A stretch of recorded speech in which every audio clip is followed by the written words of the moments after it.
don't need a big house to live a meaningful life. We only need a heart big enough to love, to give, and to dream for others. True wealth isn't measured in money, it's measured in sacrifice. This is the story of how my parents, living in a tiny house, taught me the meaning of greatness.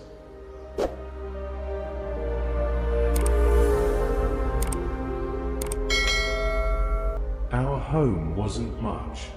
2 small rooms, a tin roof that rattled when it rained, and walls that held more memories than paint. But to me, as a child, it was the whole world. My father was a carpenter. His hands were always rough, with small cuts that never seemed to heal. Every morning before sunrise, he would cycle 6 kilometers to work with a toolbox tied to the back of his old bicycle. My mother worked at home, sewing clothes for neighbors. Her machine was old and loud, but her smile was quiet and patient. We didn't have much, but my parents had one dream: to give me a better life than theirs.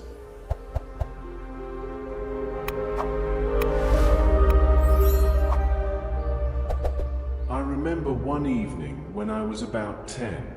The rain was pouring so hard that it sounded like 1,000 drums on our tin roof. My father came home completely soaked. He placed a small plastic bag on the table. Inside was a pair of black school shoes. My first ever. "Tomorrow, you can walk to school without getting your feet wet," he said, smiling as if he had bought me the world. But I noticed his own sandals were torn, the same pair he wore every day to work. "Papa," I said softly, "what about your shoes?" He just laughed and patted my head. A father doesn't need new shoes when his son can walk proudly. That night, I couldn't sleep. I looked at those shoes and realized they weren't just shoes. They were love, disguised as leather and thread.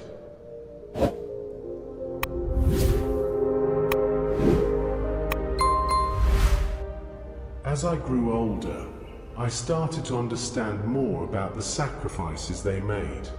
I remember hearing my parents whispering late at night. My mother's voice trembled. "School fees are due again. We'll have to delay paying the electricity bill." And my father answered quietly, "Let them cut the power if they want. Light can wait, but our child's future cannot." Sometimes we ate only rice with salt. Sometimes my mother would pretend she wasn't hungry, saying she had already eaten. But I knew she hadn't.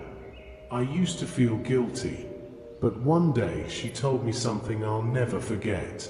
"Don't feel bad, my son. When a seed grows into a tree, the soil disappears under its roots. Parents are like that soil. We disappear so our children can rise." Her words still echo in my heart.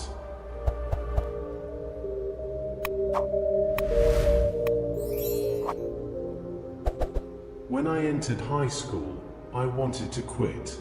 Many of my friends were working already. They had phones, new clothes, and small jobs. I wanted to help my parents too. But my father stopped me. He looked straight into my eyes and said, "If you drop out now, our struggles will have no meaning.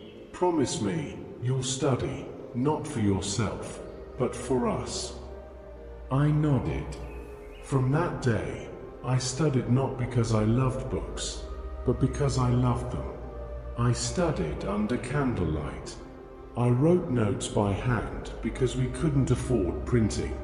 I failed sometimes, but every failure felt like a challenge to honor my parents' sacrifices.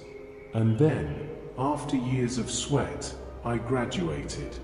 I still remember that day clearly. The smell of the flowers, the crowd, and the tears in my parents' eyes.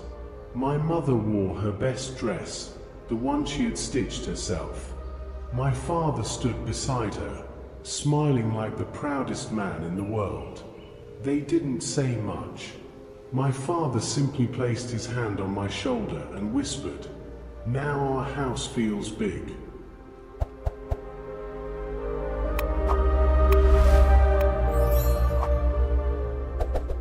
Years later, I got a job in the city, a good one.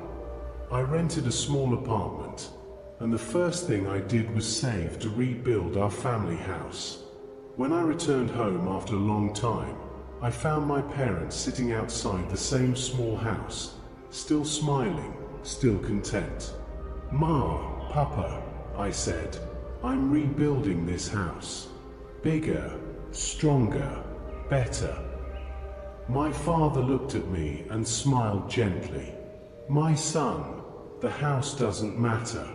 What matters is that your heart is still the same." He was right. No matter how big our new home became, the warmth of that tiny house, filled with their love, could never be replaced.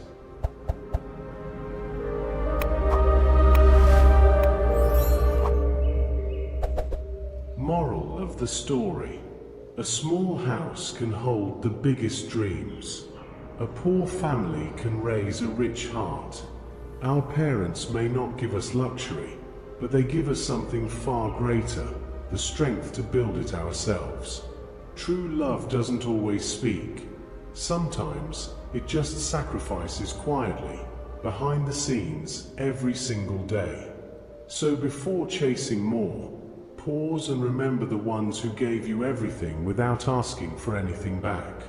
Our parents are the architects of our dreams.